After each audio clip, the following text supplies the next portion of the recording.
And then when you reach the end, to close the shape, we double click on the first data point. Now, if you make a mistake, the easiest way to correct it is to hit either Ctrl Z on your keyboard or Command Z if you're using a Mac, and it will just take you back 1 or 2 steps. There we go. Now, it's always a good idea at this stage to save your work as you go. So to save the file, go into File at the top of the screen, click Save. Now, you've got some options here. We don't want to save flattened because we've still got quite a few edits to make. So at this stage, we want to click Save As. Give your file a name, call it Hedgehog Trace. Select a location for it in your computer and then click on Save. Okay, now it's time to check the work and make any further edits. So one thing I like to do at this stage is deselect all those data points by clicking on the Move tool. And then we can increase the opacity back to 100%, and there we can see our icon. And at this stage, have a check around your image and check for any bits that just don't look right. So here, I'm not quite happy, I've got something odd going on down here. Maybe just neaten up this little bit here.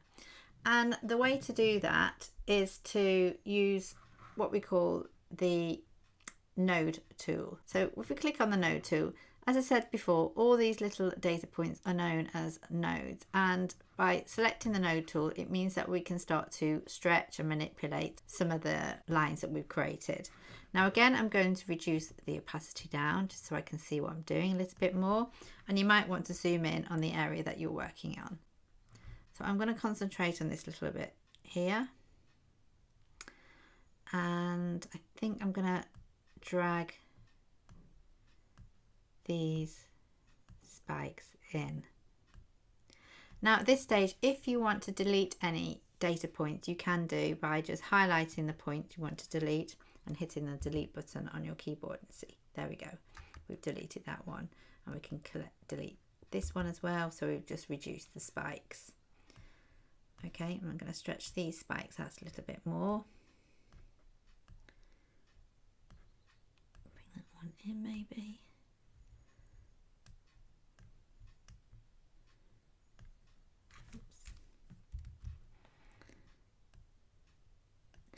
And also at this point, if you want to add any data points, you can do by just double clicking on the line, and there you go, you've got another data point which you can manipulate.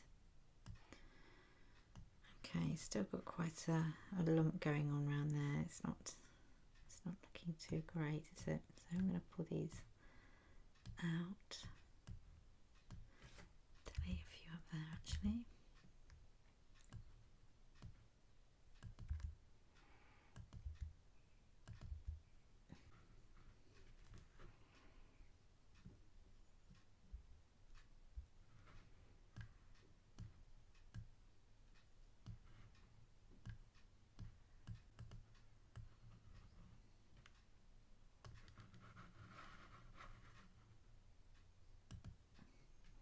Okay, so I think he looks a little bit more like a hedgehog.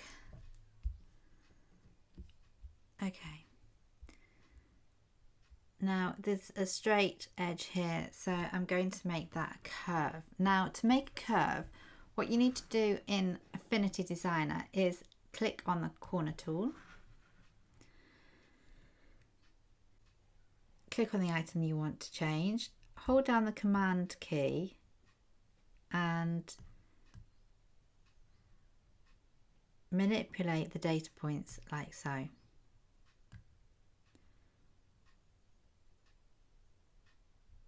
just going to go back to the node tool and add another data point in here and just open up his mouth a little bit.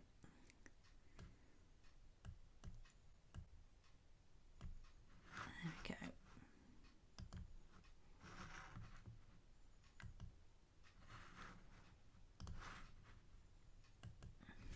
Delete that one. Drag this up here.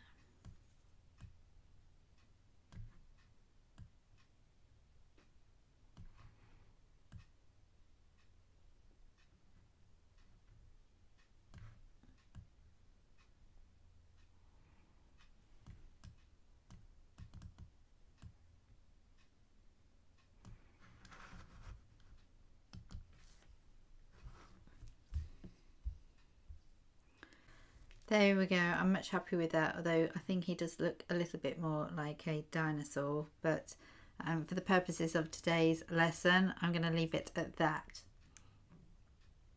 So when you're happy with all the changes that you've made, again, remember to save your work by hitting Command S for Macs or Control S for Windows. Now you can see here that this design still looks a little bit untidy because we've still got the original layers here, so all we need to do is highlight those and delete them.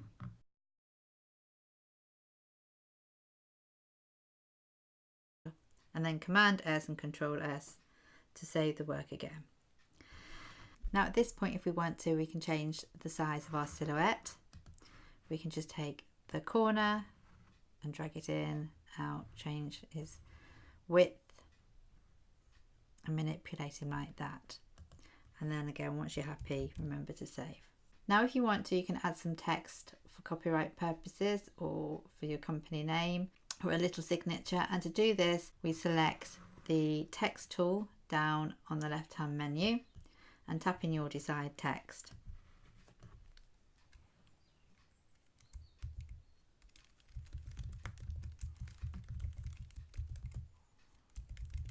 And also, if you want to, you can change the type of text by selecting from the drop down menu the font and the size. The final step is to save the file as an image file so that you can work with it for your future craft projects.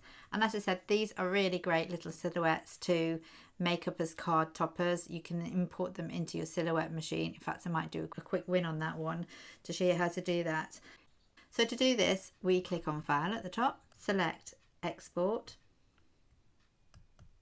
and then in the menu, select the file type that you wish to create. So I'm going to select PNG, which is the one that I use to import my designs into my Cameo.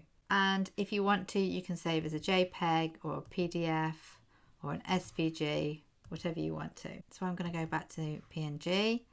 Now here you can change the size of the image, and the larger the image size, the bigger the file is going to be. So if you want to send this an email or use it on the web, just bear that in mind because it will require a lot of system resources the bigger it is. For me, I'm going to change this down to about 800. It won't change the actual size of the image in terms of height and width, it's just the number of pixels. So we click enter and it's retained the same size proportions because we've got the padlock clicked. Then we click on export, give it a file name, select the location where we want to save it and then click on save. Now let's go into the folder where we save the image to check. We're in our desktop and there we see it, hedgehog trace.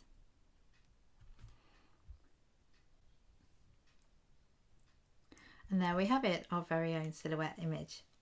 So I hope you found this course interesting and fun to do. Remember, if you have any questions about it, please post them on the forum. And I hope to see your designs very soon.